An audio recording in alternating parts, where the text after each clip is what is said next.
Wow.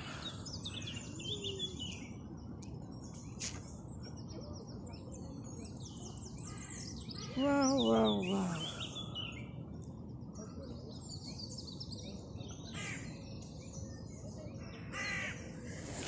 I'm really enjoying the sun.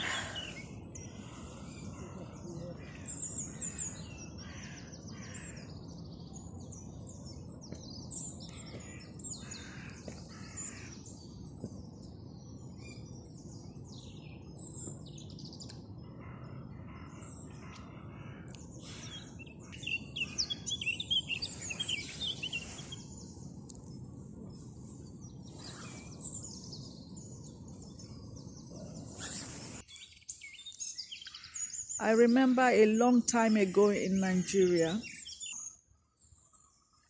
I was searching for my first job after school.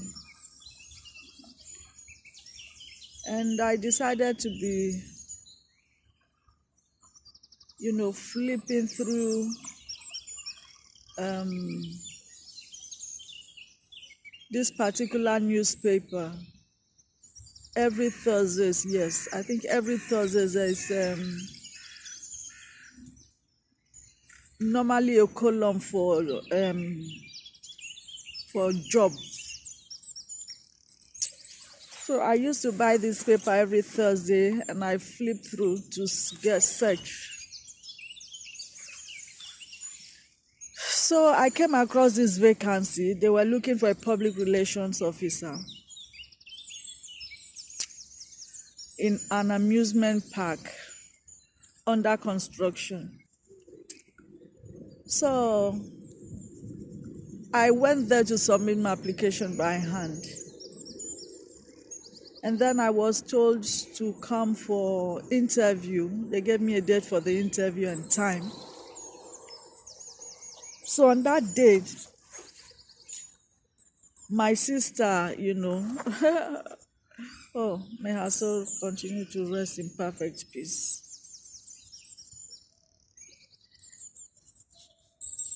We did everything together. We went to places together.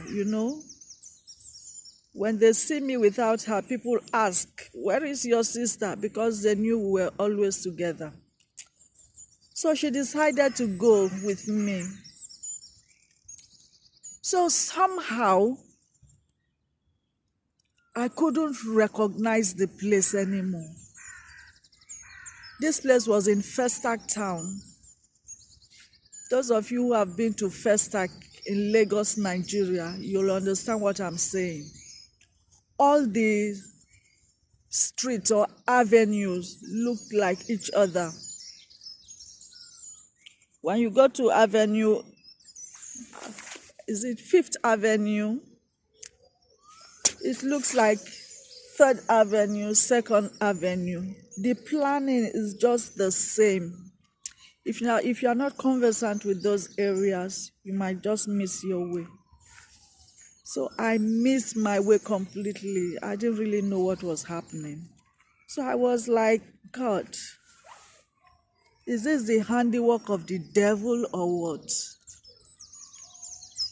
And I was not even having the address.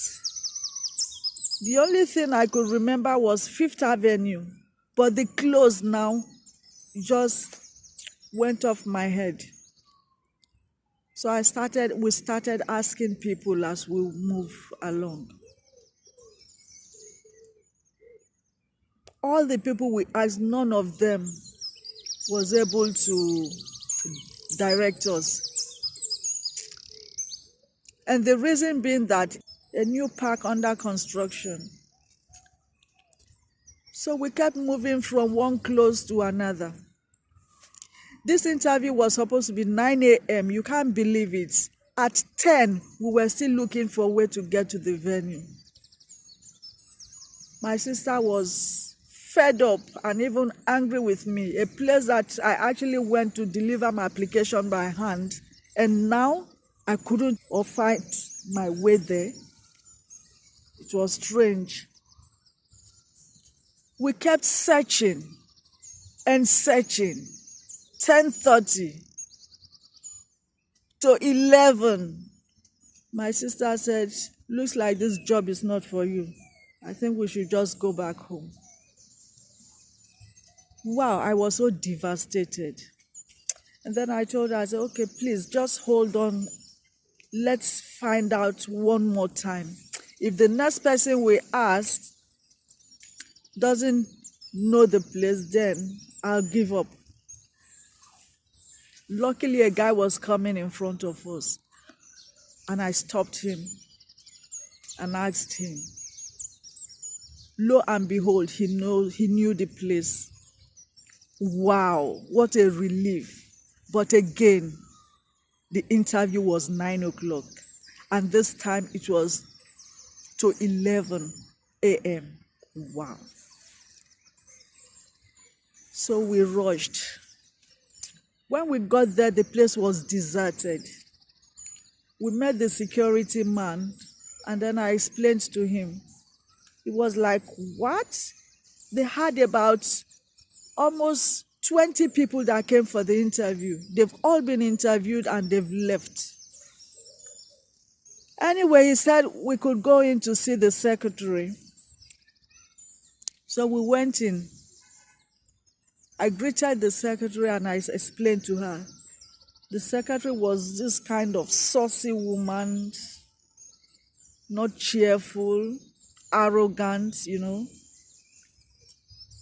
He said, well, they finished the interview. The interview that was supposed to be for 9, you are just coming now. In fact, they've selected the person they wanted to select. Oh gosh, my shoulders dropped. But because of the work that we worked that morning, we were so exhausted. So I told my sister, please, let's just sit somewhere outside there for some minutes before we can continue our journey back home. As we were sitting, somebody came out from the interview panel, and it was the chairman of the company. He saw me and my sister sitting, and he asked, yes, what do you want?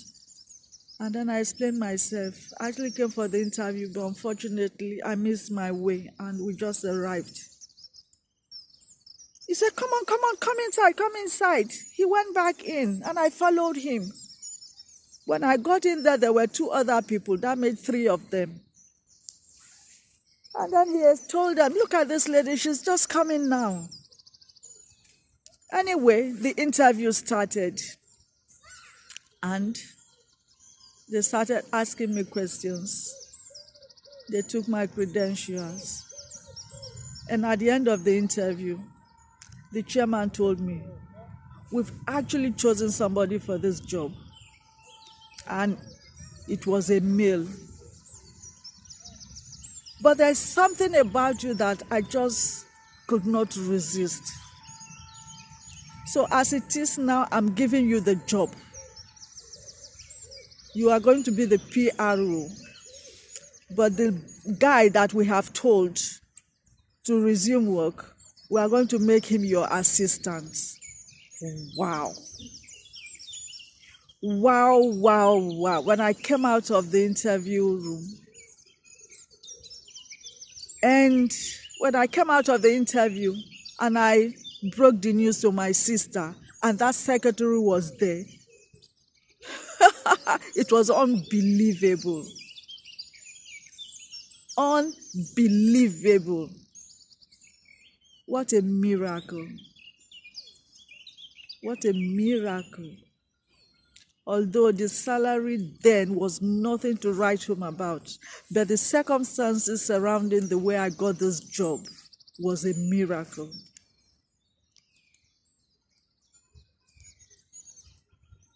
It was a miracle.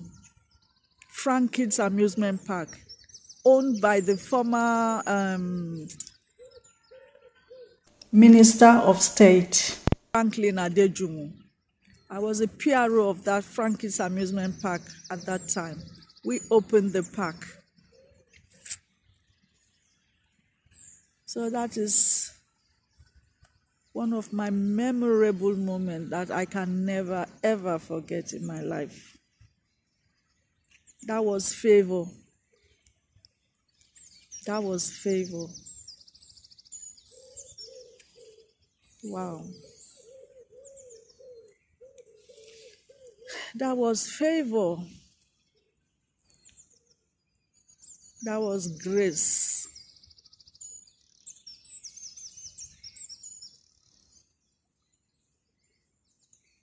It was like an Israelite journey when we were searching for the place and couldn't locate it. We were walking around Festac town without a direction. We almost gave up, but the Lord showed in at the end of the day. He sent an angel who directed us, and I got the job. They say, the last shall be the first. That is a very good example. The last shall be the first. The last shall be the first. So I want to tell you now, do not worry about anything. Whatever is yours will always wait for you. No matter when you arrive, it is never late. If you don't get that job, then it was never meant for you. If it is meant for you, surely, surely, the job will be there waiting patiently for you. So I just thought I should share this. Because if you ask me any day, any time, my most memorable moment or day, I keep telling people this story. It was miraculous. Miraculous. Wow. Soon I'll look for a place to spread. I have my mat here. Spread it on the grass and relax. Meanwhile, let me enjoy the sun.